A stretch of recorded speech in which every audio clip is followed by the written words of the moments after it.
Okay, guys, after a short pause and some creepy events, I just love being home alone. Anyway, we are on to Clarice Bean Spells Trouble Chapter 4. Yes. Queen. Just kidding. We're on page 38, and I just got out of the shower, as you can tell. But yeah, I'm always being home alone is a little freaky. I'll be right back. Joey, come. Gonna get my nice watchdog up here. Toby, come here. Say hello to everyone. Actually, maybe I can't angle it on you. Look at him, so cute. You're so cute, huh? Okay. Anyway, ladies and gentlemen, you are here for the book. Not my gorgeous dog, no matter how cute he is. Oh, you're so cute. Anyway, he's protecting me. He might leave, but as long as he doesn't go downstairs. Bruh. Okay, this is a long intro. He's staying up here. Page 38, Chapter 4. Clarice Bean Smells Trouble by Lauren Child. Today, Carl wrote something on the school notice board, which, as it turned out, was not such a good idea. Although it does prove that he is a good speller. But if you are going to write, Mrs. Wilbert has trotters, then don't do it while she's walking along the corridor. Trotters, pig's feet. He said it wasn't him, which is also not a good idea since Miss Wilburton said, "Well, Carl Wrenberry, you must either think I'm blind or that I am very stupid indeed." And Carl said, "Well, I know you aren't blind." Oh, roasted. Mrs. Wilburton said she will need the weekend to think of a fitting punishment as she ran out of all the good ones.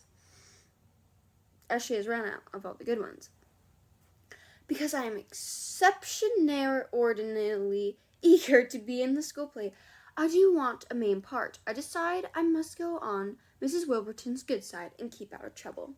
Ruby Redford will keeping a low profile. For example, don't draw attention to yourself. Blend in with everyone else and try to do what they are doing.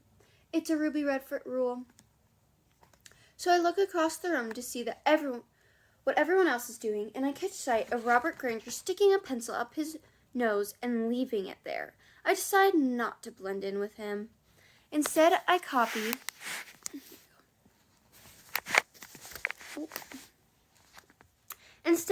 Grace Scarpillo, since she is one of Mrs. Wilburton's favorites, but it turns out to be very difficult to do her smug, goody two-shoes smile.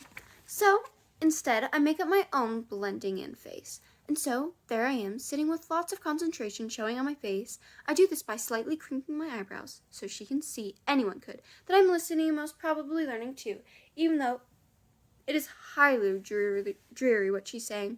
It doesn't seem to work, though, and before even about 4 minutes, I suddenly hear this honking voice go, "Clarice Bean, I know what you are thinking." I just lost my spot. "You're thinking because I've gone off in a trance of boredom, and actually, for your information, I wasn't thinking at all." "Oh, wait, Clarice Bean, I know what you are thinking. I can see by the look on your face. You are up to no good." And I want to say, even I don't know what I'm thinking because I've gone off in a trance of boredom, and actually, for your information, I wasn't thinking at all. But then she would just say, "I knew it, wasting time, staring into space, vacant mind. Well, obviously you need to fill that empty brain with a 8 times table." So instead I say, "But Mrs. Wilburton, I'm finding your lesson exceptionally interesting, and I am just concentrating hard on being fascinated by interesting things you are saying." And Mrs. Wilburton says, "For a start, I find it very hard to believe, and second, there is no such word as exceptionally. You're making it up, and you can't just make up words willy-nilly, and you know, where would we be if we all just made up words? So you see, I can't win. So I have to sit there not making a peep. My mom is trying to train me not to answer back. She says, 'Not answering back will save you a lot of time in the long run.' And so, although I am tempted to say something, I don't, because I want a main part. So I must keep zipped.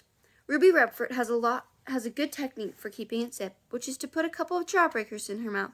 But there's a rule in our class of no gum chewing, so I can't use this brilliant idea. By the way, for your information, the only actual person who can tell what I am thinking is my mother. She's really good at it. She says she has had plenty of exercise, having been a mother for nearly half her life, and she says mind reading is one of those things that mothers do really well. She says she never really got the hang of ironing, but mind reading, that's something she's really good at.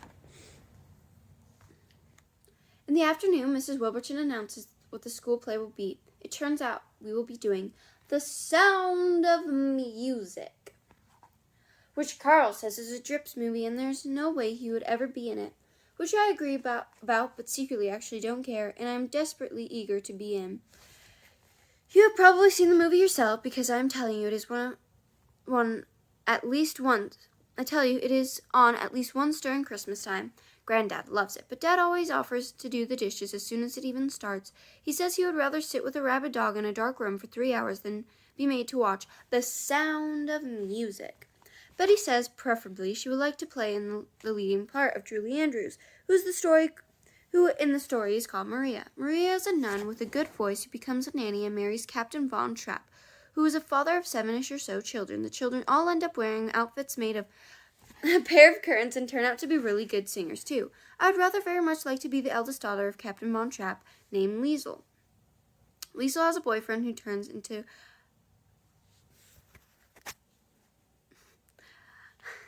a Nazi. But before that, he's a mailman. Betty and me sometimes do the running down the hill in an apron when we are out in the park. I don't tell Carl that.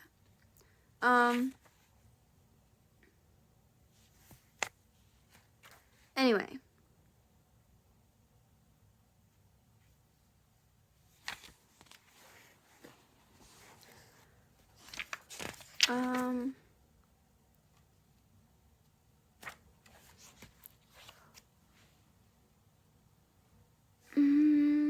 What does cheer me up, there's kind of an important conversation going on. Anyway, I've seen actually the Von Trapp family house in Vermont. It's pretty cool. Well, like their view. Anyway, what does cheer me up after this dreary day at school is that Betty and me have got our first drama dance voice workshop.